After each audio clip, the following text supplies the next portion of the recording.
नगर railway स्टेशनपासून सुमारे 1 मैल अंतरावर केडगाव श्री रेणुका मातेचे जागृत स्थान आहे। शहरालगत असलेल्या या मंदिराचा फार पुरातन इतिहास आहे। पेशवेकालीन राजवाडे सरदारांनी देवीचं मंदिर उभारले। भरगच निवडुंगांचे झाडांनी वेढलेल्या या परिसरात विविध घनदाट वृक्षांमुळे जंगलाचे स्वरूप प्राप्त झाले। वाघ या जंगलात मुक्तपणे वावरत असत।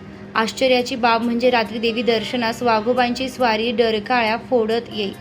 त्यामुळे सायंकाळच्या आरतीनंतर सर्वजण घरी परतत। या मंदिराबाबतची आख्यायिका सर्व प्रचिती अशीच आहे।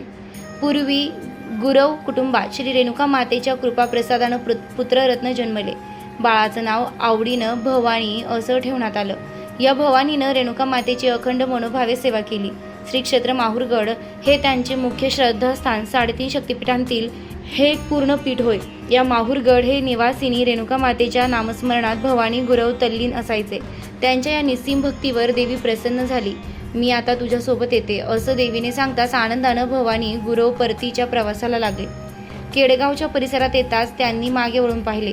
देवीचं दर्शन झालं, मात्र देवी जागेवरच अंतर्धान पावली। हल्ली त्याच जागेवर स्वयंभू श्री रेणुका देवीची मूर्ती आहे। ही मूर्ती अगदी हुबेहूब माहूरगडाप्रमाणेच आहे। देवीच्या समोरच ज्या ठिकाणी भवानी गुरुवाने वळून पाहिले तेथे पादुका आहेत। रेणुका देवीच्या मूर्ती शेजारीच तुळजा भवानीची ही मूर्ती आहे। मंदिराच्या उजवीकडे श्री महादेवाचं मंदिर असून शिवभक्तीच्या दर्शनाचा लाभ येथे मिळतो। छोटे विठ्ठल रुक्मिणी मंदिर व भैरवनाथ मंदिरही या परिसरात आहेत। याच मंदिरात दैव दैठण येथील संत शिरोमणी निंबराज महाराज काशी यात्रेहून गंगेची कावड घेऊन परतत असताना देवीने गवळणीच्या स्वरूपात दर्शन दिलं। मंदिराच्या जवळपास वस्ती नसलेल्या ठिकाणी निंबराज महाराज आले असताना भुकेनं व्याकुळ झालेले होते। त्यांनी सरळ देवीस विनवणी केली तर साक्षात देवी गवळण होऊन डोक्यावर दुधाचा माठ घेऊन आली। त्यांनी अंतर्ज्ञानानं जाणले व ते देवी भक्त झाले। त्यांनी आपल्याबरोबर काशी यात्रेहून आणलेली गंगेची कावड मंदिराशेजारील बारवेमध्ये ओतली। आज कितीही उन्हाळा असला तरी बारवेमध्ये पाणी असतेच। नवरात्रात तेथे स्त्रिया घटी म्हणून राहतात। मंदिराबाहेर पुरातन दीपमाळ आहे। परिसरात आराधी लोकांना राहण्यासाठी ओवाऱ्या आहेत। मंदिराची पूजा अर्चा 4 गुरुवांच्या घरात विभागली आहे। मंदिराभोवती उंच तट असून मुख्य मंदिरासमोर प्रशस्त प्रांगण आहे। मंदिराशेजारी भाविकांसाठी सुंदर बगीचा यात्रोत्सवासाठी सुशोभित करण्यात येते। यात्रोत्सवातील 7व्या माळेस तेथे भव्य यात्रा भरते। नवमीस मोठा होम होतो व दसऱ्याच्या दिवशी शस्त्रपूजन होतं आणि देवीचे पारंपरिक दागिने चढविले जातात। सीमोल्लंघनाच्या दिवशी मानाच्या काठ्यांची श्री रेणुका मातेच्या दर्शनानं होऊन उत्सवाची सांगता होते। सर्व भाविक भक्तांना नवरात्रोत्सवाच्या हार्दिक शुभेच्छा।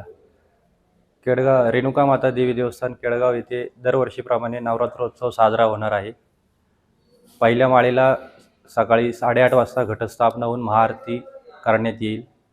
5व्या माळेला संध्याकाळी 9:30 वाजता कुंकुमार्चनाचा कार्यक्रम आयोजित केलेला आहे। 7व्या माळेला देवीची यात्रा असते। पहाटे 4:30 वाजता फुलोऱ्याचा महानैवेद्य दाखवून यात्रोत्सव साजरा केला जातो। 9व्या माळेला दरवर्षीप्रमाणे दुपारी 1 वाजता नवचंडी याग संपन्न होईल आणि 10व्या माळेला विजयादशमीच्या दिवशी देवीला अलंकार महापूजा आणि शस्त्रपूजन होऊन नवरात्रोत्सवाची सांगता होईल। अशा पद्धतीने रेणुका माता मंदिर केडगाव येथे नवरात्रोत्सव साजरा करण्यात येत आहे। तरी सर्व भाविक भक्तांनी दर्शनाचा लाभ घ्यावा। दरवर्षीप्रमाणे याही वर्षी महिलांसाठी आणि पुरुषांसाठी वेगवेगळ्या रांगा केलेल्या आहेत। त्याचप्रमाणे मुखदर्शनाची सोय करण्यात आलेली आहे। नगरजवळ असणाऱ्या केडगाव येथील रेणुका माता मंदिरात नवरात्र काळात नगर शहर, भिंगार, सावेडी उपनगरसह पंचक्रोशीतून हजारो भाविक येत असतात। नवरात्र काळात या मंदिरामध्ये दर्शनासाठी पायी येणाऱ्या भाविकांची संख्याही मोठी असते। या मंदिरांमध्ये नवरात्रोत्सवानिमित्त विविध धार्मिक कार्यक्रम होणार आहेत। गुरुवार 3 ऑक्टोबर सकाळी मंदिरामध्ये विधिवत घटस्थापना करण्यात येणार आहे। यावेळी महापूजा व ध्वजपूजन होणार आहे। 7व्या माळेला केडगाव येथे देवीची यात्रा भरणार आहे। या दिवशी फुलोरा पूजा होणार आहे, तर दसऱ्याच्या दिवशी शस्त्रपूजा व महापूजा होणार आहे। नवरात्रोत्सवानिमित्त केडगाव येथील मंदिराच्या रंगरंगोटीचं काम करण्यात आलंय।